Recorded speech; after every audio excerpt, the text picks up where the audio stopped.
we get started, I'm just going to say you really shouldn't overthink this trick because it's really simple and it's really fun and really useful. You can, combo it, you can swing through it. There's just a lot of things you can do with it. So let's get started. The first thing I'm going to talk about is your set. So your set is what you do before you go into the trick. So you can just do a walk up, take a couple steps and then go into it. Or you can scoot,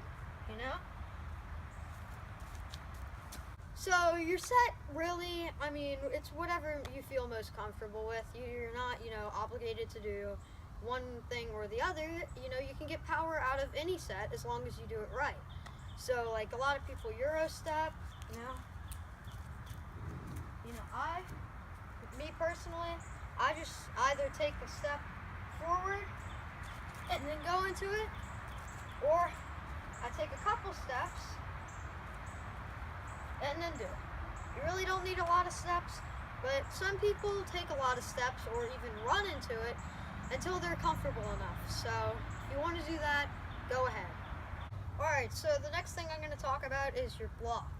So blocking, just to tell you what it is, if you don't already know, it's whenever you're going into a trick and you're blocking your momentum, so you're stopping your momentum at an angle to get you more height. So basically with a cork, your block's going to look something like this. So you're going to want to put your leg at an angle to swing, okay? So if you block too little, you're actually going to drift, okay? That's why it's so important to get a good block, because a lot of people ask me, hey Eli, how do I fix my corks? And they'll literally do this, and they won't block enough, and they'll just swing, and they'll fly all the way to the right. You don't want to do that. You want to actually get a block, okay? You want to get a good solid block. If you block too much, though, you'll actually go too inverted and you'll be off axis, and that'll really annoy you, and your cork won't even look like a cork. It'll just look like a 360 jump, okay? So you're going to want to have a happy medium between blocking too much and blocking too little, okay? So here, I'll just do a cork to show you.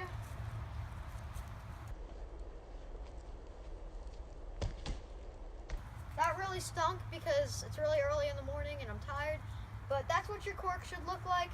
I'll slow it down real quick so you can actually see, some of the steps you're supposed to go through. You can see how I blocked, you can see how I swung my leg, and that's where we're going to talk about swinging your leg. Okay, so swinging your leg is a very important part, okay? So what you're going to want to do whenever you're swinging your leg is you're not going to want to bend it at all. You're going to want to keep it straight and drive it up to your opposite shoulder, and you're going to want to, drive the leg, follow your leg. Don't swing it and then stop it and twist. You're going to get no height. Swing your leg and follow through with it. Just like a cheat gainer. If you don't know what a cheat gainer is, it's just a gainer slanted, and you go over your side and you land like this. Okay? So just like a cheat gainer, I'll probably do a tutorial on one of those, but you just, follow through with your leg, and that'll get you, as long as it's straight and you swing it straight up across to your shoulder, you're good to go. You're going to have your height, you're going to have a happy medium between your twisting and your flip, and you should land pretty clean and solid. So let's overview so far. So first we have your set. You're either walking into it and blocking, you're either scooting into it, or you're doing a Euro step, which still involves blocking. So now we're at blocking. Blocking, you don't want to block too much or too little. You want to have a happy medium to get you the perfect amount of height. And then swinging. We're going to drive it straight and up to our shoulder. Okay, so now that we have our set, we have our block, and we have our swing, that's all that's going to get you to the cork, okay? So once you take off after that swing, those are the things you need to get down to get you, to land the cork. So once you have those things, there's nothing else to help you cork. So now all that's left is just hold and land. There's really not much to landing. All I can say is block too much, you're gonna just twist like this and you're most likely gonna land and fall down. If you block too little, you're most likely just gonna land on your knees and your hands. And I mean, that's the only thing. If you block just enough, you should land like this. Or if you're, double, you probably land cross-legged or whatever. But right now we're on the court. And whenever you land, you should land like this. Okay? And that'll transition to swings. It'll transition to pops. Transition to makakus. It'll transition to a lot, okay? So you want to land something like this. Alright? So that's basically landing.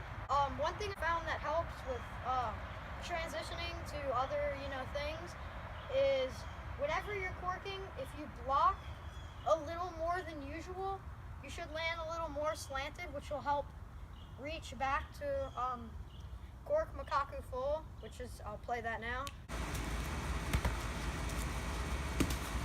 But yeah, so if you land a little more slanted, it might help transition to fulls or whatever, but yeah, because you're cheating the twisting a little more. But that's basically it for this tutorial. Thank you guys so much for watching. I hope I covered enough to help you a little bit. I mean, that's really all is to the cork, It's really simple. I mean, just as long as you block, keep that leg straight and drive it up to your opposite shoulder, I mean, you'll have it. Just keep your arms tight. You can wrap like this. You can wrap like this.